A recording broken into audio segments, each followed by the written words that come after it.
Hello बच्चों, आज हम अपनी क्लास को कंटिन्यू करेंगे कार्बोहाइड्रेट वाला चैप्टर, जिसमें हमने लास्ट क्लास में हमने कार्बोहाइड्रेट की जो डाइसैकराइड स्टार्ट कर रखे थे और जिसमें स्क्रोज कंप्लीट हो गया था। आज हम उससे आगे अपना माल्टोज स्टार्ट करेंगे। माल्टोज की बात करते हैं। माल्टोज जो होते हैं इसको क्या बोलते हैं? माल्ट शुगर भी बोलते हैं। जो डाइसैकराइड होंगे ना उन सब का, जैसे मोनोसैकराइड का सबका फॉर्मूला C6H12O6 था, जो डाइसैकराइड्स होंगे उनका जो फॉर्मूला रहेगा जो बेसिक, वो क्या होगा आपका C12H22O11 होगा आपका। ठीक है। और माल्टोज बनता कैसे अगर हम बात करें, जो हमारा स्टार्च होता है C6H10O5 और यहाँ पे होता है N यूनिट, इसकी N यूनिट आपस में जुड़ी हुई होती हैं। जब हम इसको हाइड्रोलाइज करते हैं किसकी प्रेजेंस में, डाइएस्टेज एंजाइम की प्रेजेंस में, जब इसको हाइड्रोलाइज किया जाता है तो जो हमारा एंजाइम बनता है वो क्या जो हमारा प्रोडक्ट जो बनती है वो क्या बनती है, माल्टोज बनती है C12H22O11। मतलब इसके N मॉलिक्यूल, मतलब जो स्टार्च को हाइड्रोलाइज किया जाता है तो माल्टोज की N मॉलिक्यूल्स बनते हैं, और जैसे ही माल्टोज को हाइड्रोलाइज करते हैं तो उससे हमें क्या बनता है, ग्लूकोज बनता है। अब माल्टोज की अगर हम बात करें, माल्टोज जो होती है आपकी रिड्यूसिंग शुगर है। दैट मीन रिड्यूसिंग शुगर है तो इसका मतलब ये उसका जोन फॉर्मेशन भी बनाएगी, ये म्यूटा रोटेशन भी शो करेगी, टोलन रिएजेंट को और फेलिंग सॉल्यूशन को भी रिड्यूस करेगी।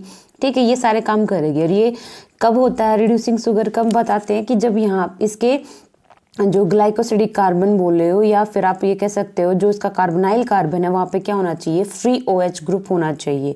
अगर होगा तो वो क्या हो जाती है, रिड्यूसिंग शुगर हो जाती है। तो इसका मतलब ये रिड्यूसिंग है तो वहाँ पे एक फ्री OH ग्रुप जरूर होगा आपका।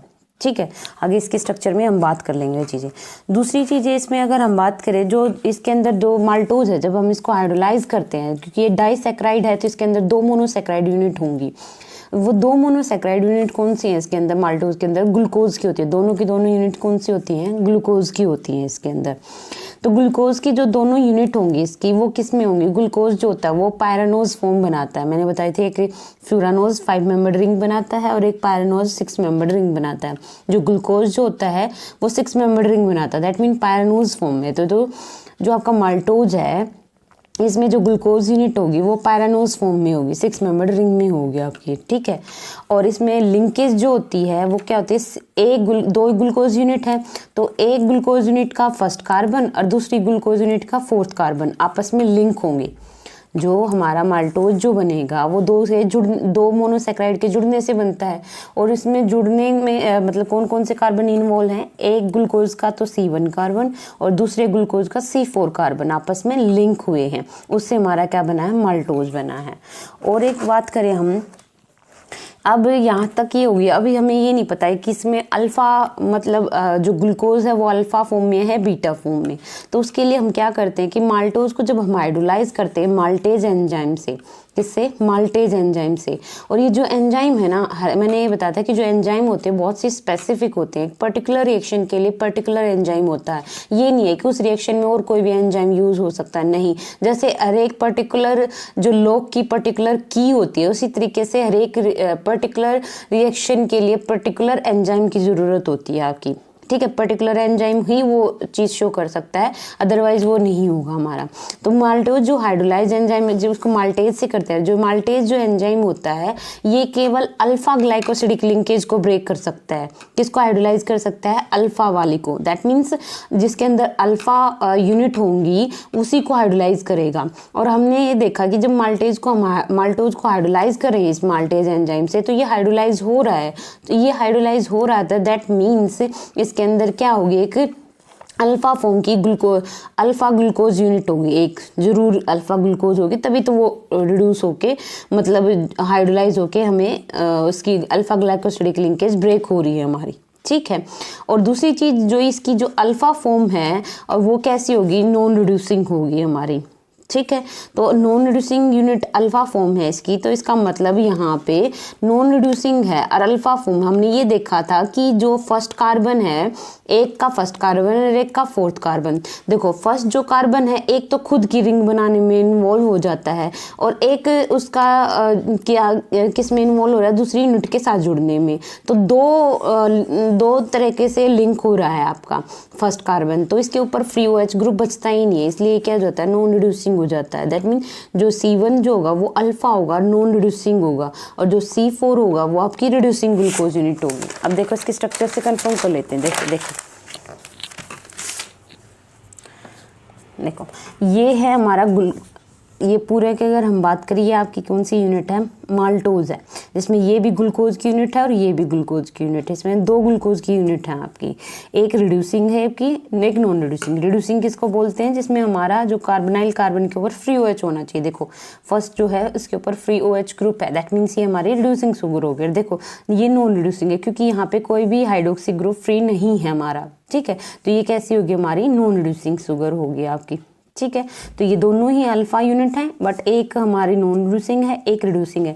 तो एक अगर मतलब जो हमारे डाइसैक्राइड को रिड्यूसिंग कब बोलते हैं, एटलीस्ट मतलब डाइसैक्राइड में 2 मोनोसैक्राइड यूनिट होंगी, उनमें से अगर एक भी रिड्यूसिंग शुगर हो जाएगी ना, तो वो कंप्लीट जो मॉलिक्यूल होगा, जो डाइसैक्राइड होगा, वो कंप्लीटली मतलब रिड्यूसिंग बन जाएगा आपका, ठीक है। एटलीस्ट 1 होनी चाहिए कम से कम, दोनों हो जाए तो रिड्यूसिंग होगा ही होगा।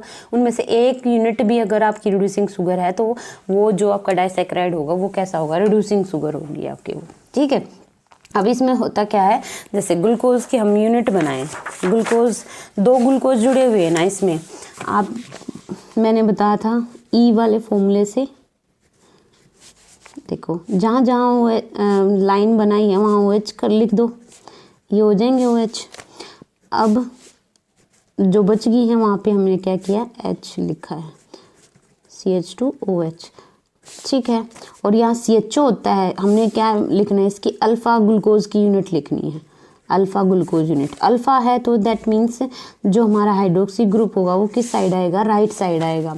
मैंने बता रखा है बीटा में लेफ्ट साइड आता है, लेफ्टी बीटा, मतलब बीटा में होगा जो हाइड्रोक्सी ग्रुप वो लेफ्ट साइड आता है। तो अल्फा फॉर्म लेनी है, एक तो ये हो गया अल्फा फॉर्म। एक अब अल्फा फॉर्म है, हमें इसकी साइक्लिक रिंग बनानी है, तो फर्स्ट और हमारा 5th कार्बन इन्वॉल्व होता है, तो फर्स्ट और 5th होगा, तो यहाँ से क्या हो जाएगा, ये पहले क्या बनाएगा, रिंग बनाएगा आपकी,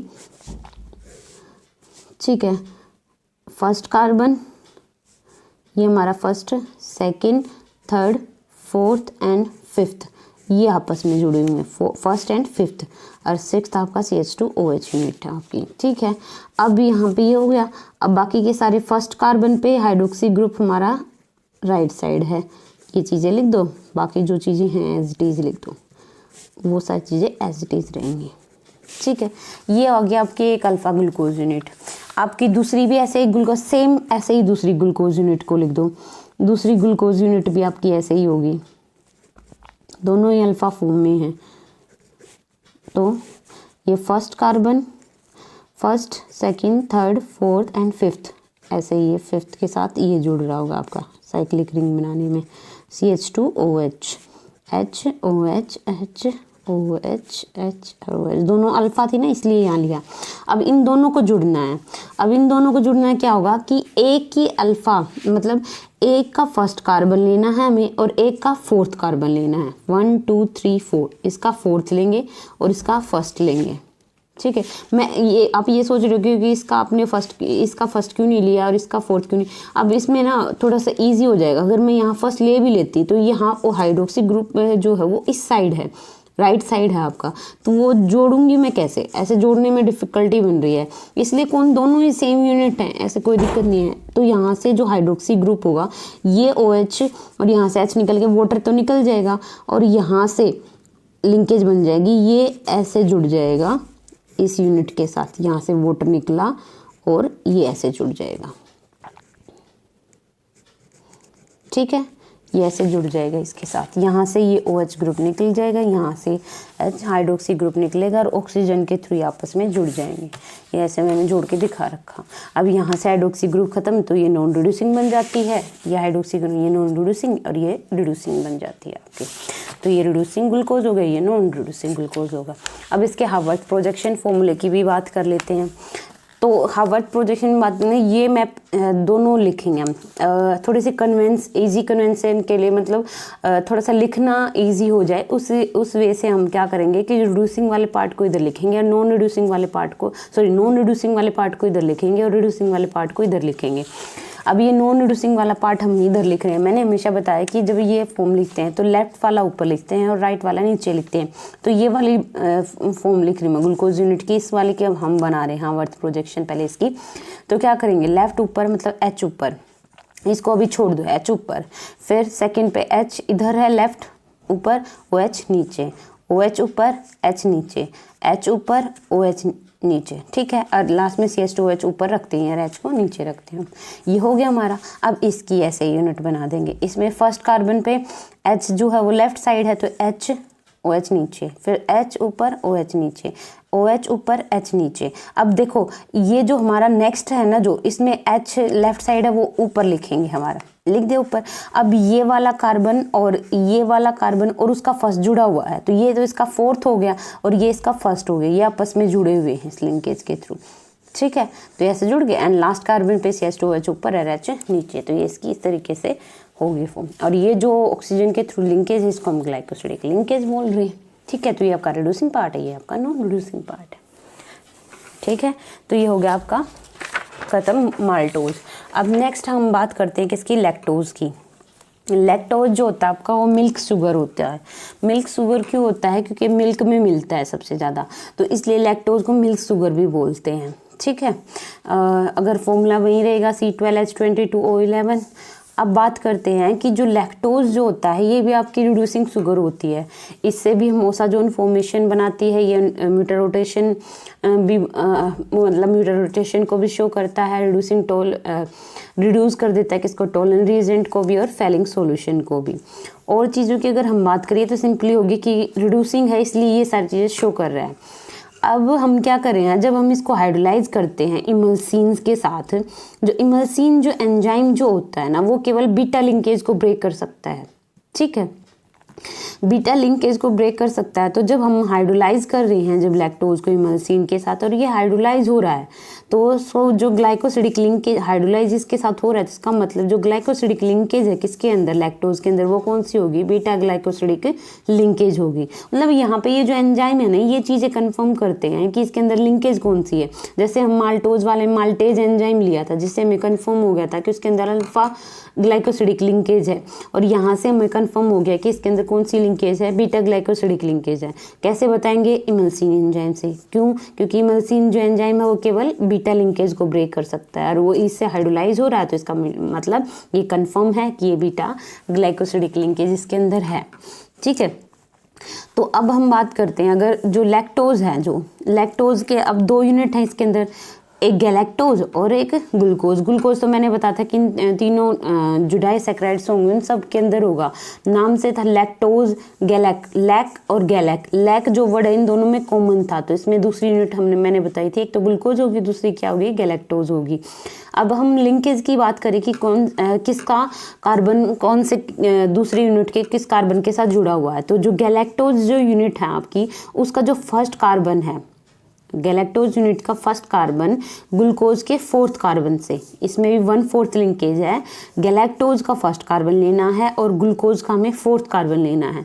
आपस में जुड़े होंगे किससे, बीटा ग्लाइकोसिडिक लिंकेज से। बीटा ग्लाइकोसिडिक लिंकेज है, दैट मीन्स जो हमें जो एनोमर लेना है इसका, वो कौन सा लेना है, बीटा वाला लेना है। जो ग्लूकोज और गैलेक्टोज का कौन सी फॉर्म लेनी है, बीटा वाली फॉर्म लेनी है। बीटा मतलब लेफ्टी, लेफ्ट में हमारा हाइड्रोक्सी ग्रुप होगा आपका, ठीक है। और जो मैंने इसको बताया था ना रिड्यूसिंग शुगर है, क्योंकि देखो ग्लूकोज जो यूनिट है ना ये आपका रिड्यूसिंग पार्ट है। क्यों है, क्योंकि इस पे जो हमारा जो कार्बन है, जो हमारा जो कार्बोनाइल कार्बन है उस पर हाइड्रोक्सी ग्रुप फ्री है, और जो गैलेक्टोज है यहाँ पे कोई भी हाइड्रोक्सी ग्रुप फ्री नहीं है। दैट मीन ये हमारा नॉन रिड्यूसिंग पार्ट है। अगर ये पूछे कि इसमें कौन सा रिड्यूसिंग पार्ट है, कौन सा नॉन रिड्यूसिंग पार्ट है, तो जो गैलेक्टोज है इसमें नॉन रिड्यूसिंग पार्ट है, और जो ग्लूकोज है आपका वो रिड्यूसिंग पार्ट है आपका। तो अब वही ग्लूकोज की यूनिट बनानी है, बस बीटा फॉर्म लेनी है। बीटा में क्या डिफरेंस आता है, जो कार्बोनाइल कार्बन पे हाइड्रोक्सी ग्रुप किस साइड आ जाता है, लेफ्ट साइड आ जाता है। और जो गैलेक्टोज है उसकी भी बीटा फॉर्म बनानी है। एक बस इन दोनों में है ना, जो ग्लूकोज और गैलेक्टोज में C2 कार्बन का डिफरेंस होता है, सेकेंड कार्बन पे फोर्थ कार्बन पे डिफरेंस होता है इसका। ग्लूकोज और गैलेक्टोज एक दूसरे के एपीमर होते हैं, 1/4 एपीमर होते हैं। मतलब इसका जो इसका 1/4 नहीं बोलेंगे, C4 बोलेंगे। इसका जो ग्लूकोज का फोर्थ कार्बन पे जो हाइड्रोक्सी ग्रुप होगा और जो गैलेक्टोज के फोर्थ कार्बन पे हाइड्रोक्सी ग्रुप होगा, उनकी पोजीशन डिफरेंट होंगी। जैसे देखो first, second, third and fourth पे जो हाइड्रोक्सी ग्रुप है ये हाइड्रोक्सी ग्रुप यहाँ पे लेफ्ट साइड होगा, बेस बात है, जो लिंकेज में इन्वॉल्व हो रहा है ग्लूकोज में। और जो गैलेक्टोज है 1, 2, 3, 4, इसमें हाइड्रोक्सी ग्रुप किस साइड है, लेफ्ट साइड है, और इसमें हाइड्रोक्सी ग्रुप राइट साइड है। इसमें लेफ्ट साइड है, इसमें राइट साइड है, बस फोर्थ कार्बन का डिफरेंस है, बाकी सारी चीज़ें सेम है और कुछ भी डिफरेंस नहीं। फोर्थ कार्बन का डिफरेंस है आपका ग्लूकोज में और गैलेक्टोज में। मतलब एक तरह से ये कह सकते हैं ग्लूकोज और गलती से फोर्थ पे चेंज होगी पोजीशन। ग्लूकोज लिख रहे थे, गलती से गैलेक्टोज, मतलब गलती से फोर्थ पे पोजीशन चेंज होगी तो गैलेक्टोज की बन जाएगी आपकी। ठीक है, अब बीटा लिंकेज थी सेम, पहले ग्लूकोज की बना दो फिर गैलेक्टोज की बना दो और आपस में बीटा फॉर्म है। गैलेक्टोज का हमने फर्स्ट कार्बन लेना है और ग्लूकोज का हमने फोर्थ कार्बन लेना है ये लिंकेज के लिए। ये तो रिंग तो बन जाएगी, इनका 1/4 लिंकेज हो जाएगी। अब हमें इनकी हावर्थ प्रोजेक्शन फॉर्मूले की बात करें तो ये ग्लूकोज को मैंने यहाँ लिखा है और जो गैलेक्टोज है इसको हमने यहाँ लिखा है। पहले गैलेक्टोज की अगर हम बात कर लेते हैं, लेफ्ट को हमेशा ऊपर लिखना है, राइट को नीचे।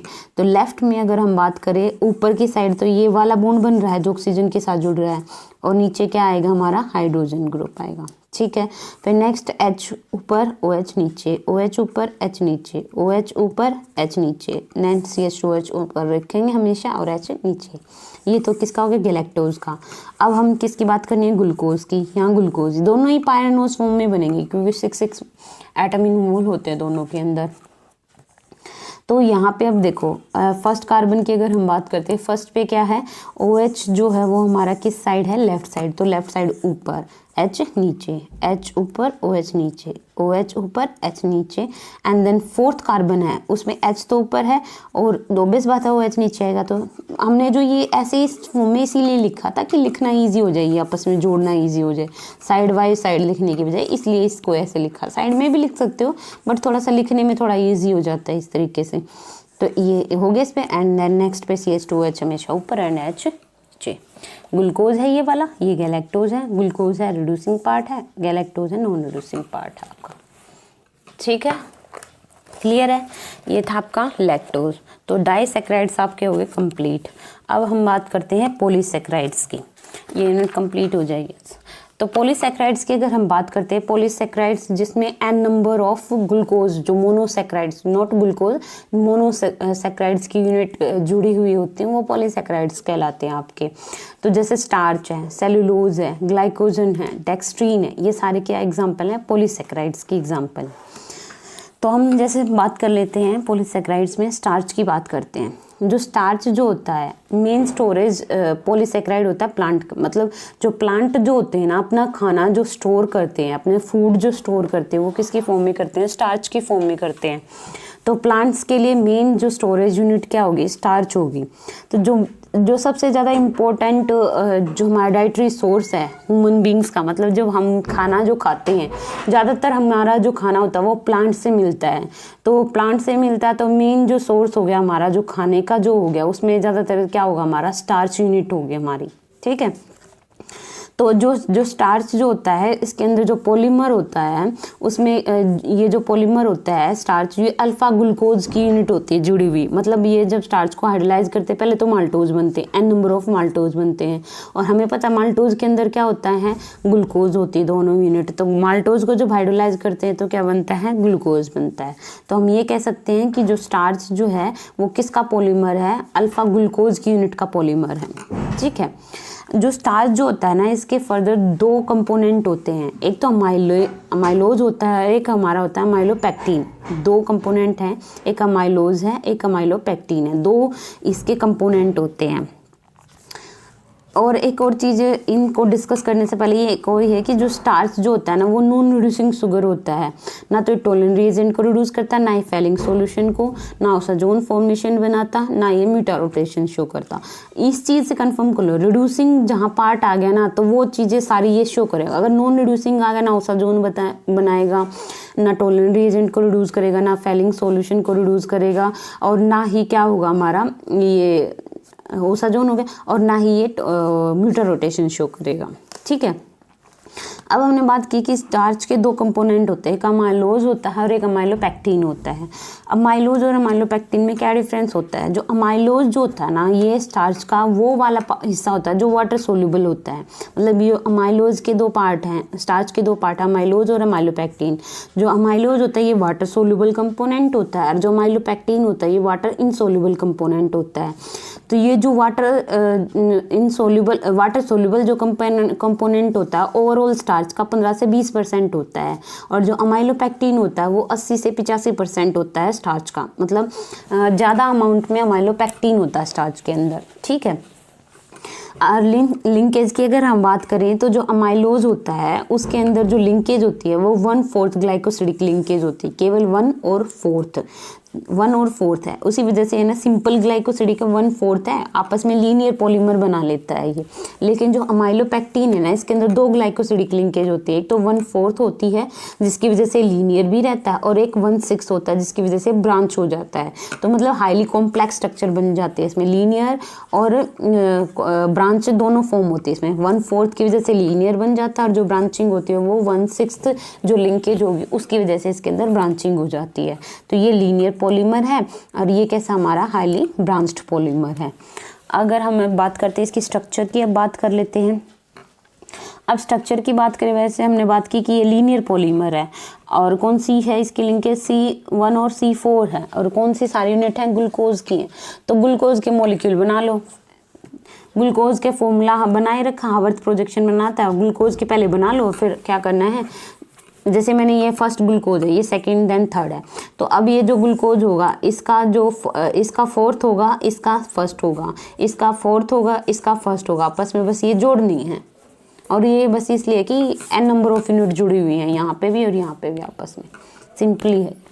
और अमाइलोपेक्टिन की अगर हम बात करते हैं तो देखो, 2 की तो हमने देखो पहले 2 यूनिट हमने ग्लूकोज की यहाँ बनाई, 1/4 लिंकेज होगी इसके अंदर 1, ये वाल इसका जो हमारा 4th कार्बन और इसका हमारा फर्स्ट, ये 1/4 होगी हमारी लिंकेज। अभी जो एक और लिंकेज हमें कौन सी दिखानी है? 1/6 दिखानी है। तो ये वाला एक नीचे इसके रिंग में, एक ऊपर बना लो और एक नीचे बना लो, एक ऊपर बनाई एक नीचे बनाई, तो जो नीचे बना रखी है ना उसका जो 6th कार्बन और इस ऊपर वाले का फर्स्ट आपस में लिंक कर दो, ये होगी इसकी 1/6 लिंकेज। तो अमाइलोपेक्टिन में 1/4 भी होती है और 1/6 भी होती है, 1/4 की वजह से लीनियर और 1/6 की वजह से ब्रांचिंग फॉर्म, ठीक है। तो ये था हमारा क्या? स्टार्च। नेक्स्ट हम बात कर लेते हैं सेलुलोज की। जो सेलुलोज होता है ये भी आपका क्या होता है? हमारा पॉलीसैकेराइड यूनिट होती है। ये ज़्यादा से ज़्यादा किस में पाता है? प्लांट्स के ही अंदर होता है, प्लांट्स में सबसे ज़्यादा। तो जो सेलुलोज जो होता है आपका वो सेलुलोज जो है आपका वो इनसोल्यूबल होता है वाटर के अंदर, बट इसको हम डिज़ोल्व कर सकते हैं किसके अंदर? एक स्वीटनर रिएजेंट होता है उसके अंदर ये थोड़ा बहुत डिज़ोल्व हो जाता है, बाकी ये वाटर के अंदर क्या होता है? इनसोल्यूबल पार्ट होता है सेलुलोज। और सेलुलोज जो होती है आपकी कैसी होती है? नॉन रिड्यूसिंग शुगर होती है। It can hydrolyse by only dilute H2SO4 under high pressure, मतलब हम प्रेशर अप्लाई करेंगे तभी इसको हाइड्रोलाइज कर सकते हैं, ठीक है। किसके साथ? डाइल्यूट H2SO4 के साथ, या फिर हम हाइड्रोलाइज और किसके साथ मतलब डाइल्यूट H2SO4 के साथ तो कब हाइड्रोलाइज होगा? जब प्रेशर हाई होगा। और दूसरे जिस चीज़ को जो हाइड्रोलाइज करती हैं जो एंजाइम, जैसे इमल्सिन एंजाइम है, सेलुलेज एंजाइम है, ये इन चीज़ों को हाइड्रोलाइज करते हैं। और हमने पहले ही पढ़ा था जो इमल्सिन जो है वो किसके हाइड्रोलाइज करता है? बीटा ग्लाइकोसिडिक लिंकेज को। तो ये इमल्सिन इसको हाइड्रोलाइज कर रहा है, दैट मीन्स के अंदर कौन सी लिंकेज होगी? बीटा ग्लाइकोसिडिक लिंकेज होगी आपकी। अगर और दूसरी बात करते हैं, ये जो सेलुलोज होता है ये भी आपकी एक स्ट्रेट चेन पॉलीमर होती है, मतलब ये चेन ही है एक तरह से। इसको इस तरीके से भी लिख सकते हैं, इस तरीके से लिखना आसान हो जाता है ऐसे जोड़ना, इसलिए इसको इस तरीके से बना रखा है। इसमें भी 1/4 लिंकेज होती है, ग्लूकोज यूनिट कनेक्ट होती हैं, बट इसमें जो अल्फ़ा यूनिट नहीं लेनी, ग्लूकोज की कौन सी यूनिट लेनी है? बीटा वाली यूनिट लेनी है, ग्लूकोज की बीटा वाली यूनिट लेंगे। तो glucose connected through beta glycosidic linkage. तो बीटा वाली में क्या डिफरेंस आ जाता है? बस जो हाइड्रोक्सी ग्रुप है वो राइट साइड आ जाता है, बीटा है ना, बेटा हाइड्रोक्सी ग्रुप है वो हमारा लेफ्ट साइड होता है, लेफ्ट मतलब ऊपर की साइड लिखेंगे, लेफ़्ट ऊपर लिखते हैं ना, लेफ़्ट को ऊपर की साइड लिखते हैं। तो ये पहले ग्लूकोज की लिख दो, ये लिख दो और ये लिख दो। इसका आगे बस दिखाने के लिए यहाँ से स्टार्ट कर सकते हो, जैसे कि इसकी फोर्थ और इसका फर्स्ट आपस में जुड़ा हुआ है, इसका फोर्थ और इसका फर्स्ट आपस में जुड़ा हुआ है। ये लिंकेज शो कर रखी है आप पे, 1/4 लिंकेज, ईजी है। ये सारे ग्लूकोज की यूनिट है आपकी। ग्लूकोज को बनाओ और इसके साथ लिंक कर दो। अब दूसरी बात लास्ट हमारा कर लेते हैं ग्लाइकोजन। ग्लाइकोजन की बात करें, ये कंडेंसेशन पॉलीमर होता है किसका, ये भी ग्लूकोज यूनिट का होता है आपका। ये जो ग्लाइकोजन जो होता है ये हाइड्रोलाइज होता है एंजाइम बीटा माइलेज से, ठीक है। बीटा माइलेज से जब हम इसको हाइड्रोलाइज करते हैं तो जिससे माल्टोज बनता है। और ये जो ग्लाइकोजन जो एंजाइम होता है ये फिर हमारे लीवर में और मसल्स में स्टोर हो जाता है। तो जैसे प्लांट जो होते हैं उनमें जो फूड होता है वो स्टोर होता है स्टार्च की फॉर्म में, उसी तरीके से जो ह्यूमन बींग्स होते हैं उनके अंदर जो फूड स्टोर होता है वो किसकी फॉर्म में होता है, ग्लाइकोजन की फॉर्म में स्टोर होता है आपका, ठीक है। तो ये इसकी कोई स्ट्रक्चर वगैरह नहीं, जस्ट ये चीज़ है कि जो ग्लाइकोजन है वो ग्लूकोज की ही पॉलीमर होता है। दूसरा ये हमारे मसल्स में और लीवर में स्टोर होता है, ठीक है। और जो ग्लाइकोजन जो होता है वो जैसे एनिमल स्टार्च मैंने बताई दिया, जैसे एनिमल में स्टार्च होता है उसी तरीके से इसकी जो स्ट्रक्चर जो होती है ग्लाइकोजन की वो अमाइलोपेक्टिन के बिल्कुल सिमिलर होती है, अमाइलोपेक्टिन की स्ट्रक्चर के बिल्कुल सिमिलर होती है। तो उसकी तरह क्योंकि अमाइलोपेक्टिन था वो हाईली ब्रांच था, तो ये इसी तरीके से ये भी बहुत ज़्यादा कॉम्प्लेक्स और ब्रांच स्ट्रक्चर होती है इसकी ग्लाइकोजन की, ठीक है। तो यहाँ पे हमारी कार्बोहाइड्रेट यूनिट होगी फिनिश। अब नेक्स्ट क्लास से हम इसका बायोमोलिक्यूल्स का जो सेकेंड पार्ट है प्रोटीन्स वो चैप्टर स्टार्ट करेंगे। आई होप मेरी क्लास आपको पसंद आए। प्लीज़ लाइक करें, शेयर करें, कमेंट करें। Thank you.